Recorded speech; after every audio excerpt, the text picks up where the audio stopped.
Sometimes life as a believer can feel difficult, like shards of glass under your skin. Even when you try to take a break, when you try to rest, there are more tests, more difficulties waiting for you.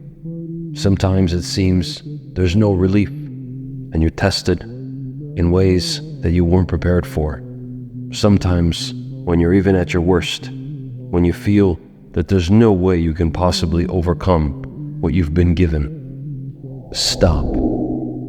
Take a deep breath. Brothers, this is not a sign of a dying heart. It's not a sign that you've been given too much. Rather, this is a sign that you're growing. Like any muscle, the heart and the mind are stretched to their limits before they grow, as is your patience. All of the tests and trials of this life, Allah has promised us that He will never give us more than we can bear. And in our morning and evening adhkar, we ask Allah specifically to never give us a trial that we cannot bear. We have to do these adhkar every day, every morning and every night, and remember the promise of Allah that every single challenge that you face, Allah has given you access to the knowledge that you need. It could be that you need to do research online, that you need to stay up late and research in the Quran. It could be that you need to ask the people of knowledge, but the answers exist and they are waiting for you to find them. Do not be complacent. Do not be weak. Do not forget to look into this perfect system of Islam that we have, which has the answers for every problem and every situation. Sometimes it can feel like you're completely alone, like there are no other believers who are strict on the path. Everywhere you look, you hear music, you see people who are not dressed properly, people who mock our religion.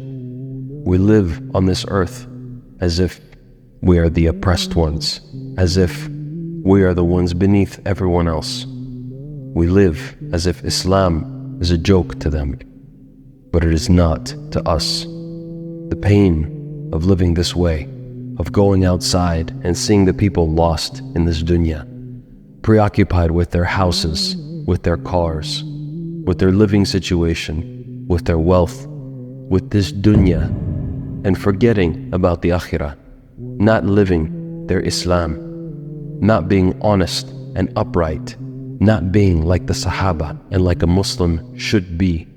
They are the lost ones, and it is you who is truly alive. Anyone who is comfortable and happy in this world belongs in it.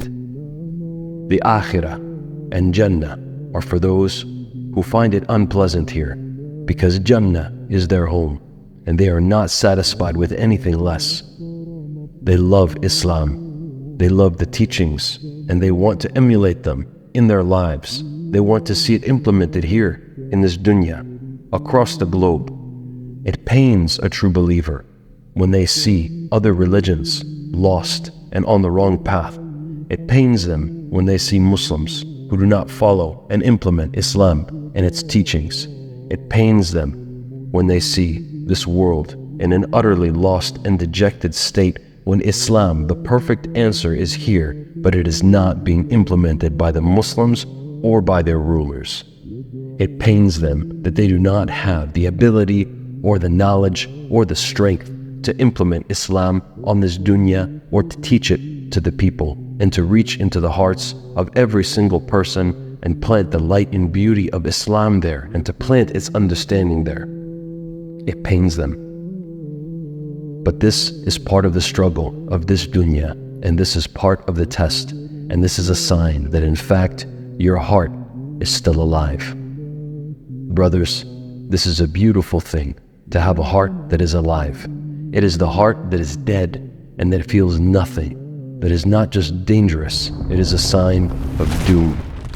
If you look around at this world and you see all of the trouble and all of the turmoil, all of the oppression, of our Muslim brothers and sisters, of our sisters losing their honor and giving it out freely themselves, not valuing themselves, mixing with men, laughing. And the men who engage in haram, who lose their Islam, who engage in riba, who follow these lost rulers, who have nothing to do with the Nabi sallallahu alaihi wasallam, and he has nothing to do with them. If these people can feel comfortable in this dunya, then their hearts are dead, and they are not people who you should follow or be like. Rather, you should remember the Nabi sallallahu alaihi wasallam, who saw the lost people of this dunya, even the people who harmed him, even the people who persecuted him, even the kuffar whom he went to war with, to spread Islam, to spread Tawheed.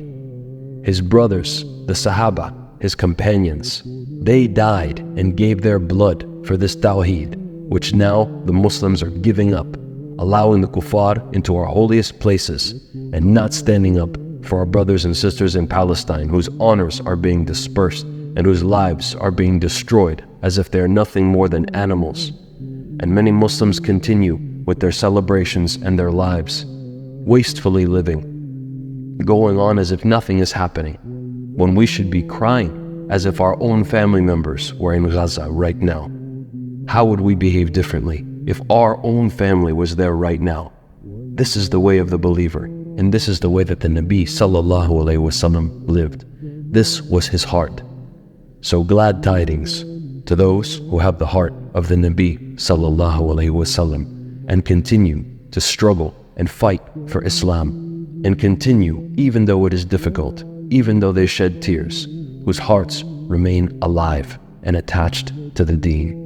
Good tidings to the strange ones, to the ghuraba, who implement Islam and remind others to do the same. It is glad tidings for such people, because paradise is for the strange ones and for the ghuraba. Brothers, remain steadfast and remain on the path, and take heart, because know that life here is short and the afterlife is forever. Assalamu alaikum wa rahmatullahi wa barakatuh.